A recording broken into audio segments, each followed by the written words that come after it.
చేసుకునే విషయంలో చెప్పాల్సినవన్నీ చెప్తాం. లేదు మీరు ఆ పండు తింటే ఆయనతో సమానం అయిపోతారు.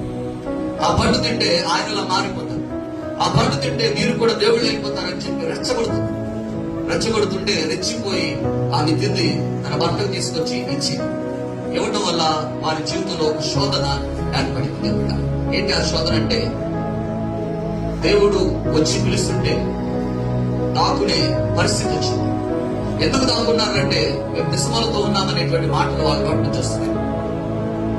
దేవుడు చెప్పాడు, పండు తిరుదినమున నువ్వేమవుతావు? చచ్చిపోతావు. పండు తిరుదినమున చచ్చిపోతావు అని చెప్పాడు. అయినా కూడా దేవుని మాటకు విధేయత చూపించకుండా, మొదటిది దేవుని మాటను ధిక్కరించి, మూడోది పాపాన్ని తెచ్చుకున్నాడు. పాపం వల్ల వచ్చి జీతము మరణానికి దాసోహం అయిపోయారు. దేవుని బిడ్డలారా, మొదటి ఆదాము ఎక్కడున్నాడు చెప్పండి? మళ్ళా ఎక్కడున్నాడు? మొదటి ఆదాము ఏదైనా తోటలో ఉన్నాడు. ఎక్కడున్నాడు చెప్పండి? ఏదైనా తోటలో ఉన్నాడు. మనం ఎక్కడున్నాం? ఇప్పుడు మనం ఎక్కడున్నాం? దేవుని మందిరంలో ఉన్నాం. ఈ మాట చెప్పండి. ఎక్కడున్నాం మనం? మళ్ళీ చెప్పండి, ఎక్కడున్నాం? ఆదాము ఎక్కడున్నాడు? గట్టిగా మాట్లాడండి. ఎక్కడున్నాడు ఆదాము? మనం ఎక్కడున్నాం?